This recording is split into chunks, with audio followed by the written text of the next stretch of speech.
Washington की सर्द दीवारों के बीच एक बार फिर गरमाया है भारत का नाम, और इस बार चेतावनी इतनी तेज है कि दिल्ली की गलियों तक इसकी गूंज सुनाई देने लगी है।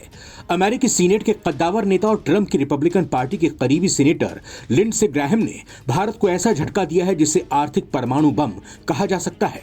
ग्राहम ने खुलेआम ऐलान किया है कि अगर भारत और चीन रूस की मदद से बाज नहीं आए तो हम इन पर 500% तक टैरिफ ठोकेंगे। ये धमकी कोई साधारण बयान नहीं है, बल्कि उस विधेयक का ट्रेलर है जिसे अमेरिका में अगले महीने पेश किया जा सकता है। एक ऐसा बिल जो भारत जैसे देशों पर आर्थिक कहर बनकर टूट सकता है। ग्राहम ने अपने एक इंटरव्यू में साफ कहा, भारत और चीन रूस का 70% तेल खरीदते हैं। यही पैसा व्लादिमीर पुतिन को यूक्रेन में लड़ने की ताकत दे रहा है। अब वक्त आ गया है कि हम इन देशों की जेब पर हमला करें। यह कोई पहली बार नहीं है जब लिंडसे ग्राहम ने भारत को धमकाया हो। बीते कुछ महीनों में वो बार बार भारत पर निशाना साधते रहे हैं, कभी टैरिफ, कभी प्रतिबंध और अब सीधा आर्थिक युद्ध। लेकिन भारत अब ना तो 1991 वाला भारत है और न ही वो अमेरिका की आंखों में आंखें डालने से डरता है। भारत ने हर बार ग्राहम जैसे नेताओं की बातों को नजरअंदाज करते हुए रूस के साथ अपने पुराने रिश्तों को ना तोड़ा, और यही बात अमेरिका को सबसे ज्यादा खल रही है। लिंडसे ग्राहम ने यह भी दावा किया है कि अमेरिका के राष्ट्रपति ट्रंप ने खुद उन्हें इस सख्त विधेयक को तैयार करने को कहा है।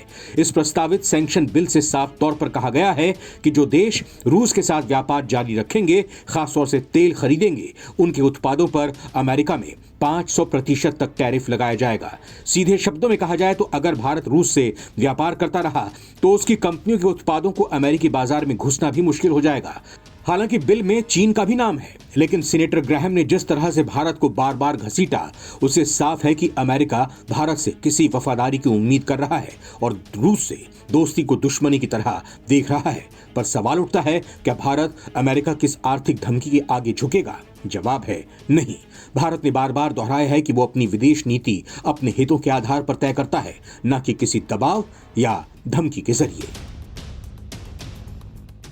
यूक्रेन युद्ध को 2 साल से ऊपर हो चुके हैं। पुतिन का रूस ना तो गिरा है ना टूटा। उल्टे रूस की अर्थव्यवस्था भारतीय और चीनी व्यापार से मजबूत बनी हुई है।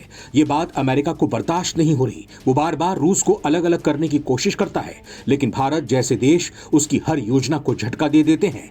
अब जब रूस और भारत के रिश्ते और मजबूत हो रहे हैं, तेल व्यापार नई ऊंचाइयों पर पहुंच चुका है। अमेरिका अपने चिर परिचित अंदाज में टैरिफ और प्रतिबंध के हथियार निकाल लाया है। लड़ाई अब सिर्फ रूस और यूक्रेन की नहीं रही। अमेरिका बनाम रूस, चीन बनाम अमेरिका और अब भारत बनाम अमेरिकी दबाव। ये नया शीत युद्ध आकार ले रहा है, पर इस बार फर्क ये है, भारत अब किसी गुट में नहीं बल्कि अपने राष्ट्र हित में खड़ा है। 500% टैरिफ की धमकी चाहे जितनी ऊंची हो, भारत की रीढ़ उससे कहीं ज्यादा सीधी है। नवभारत टाइम्स की रिपोर्ट।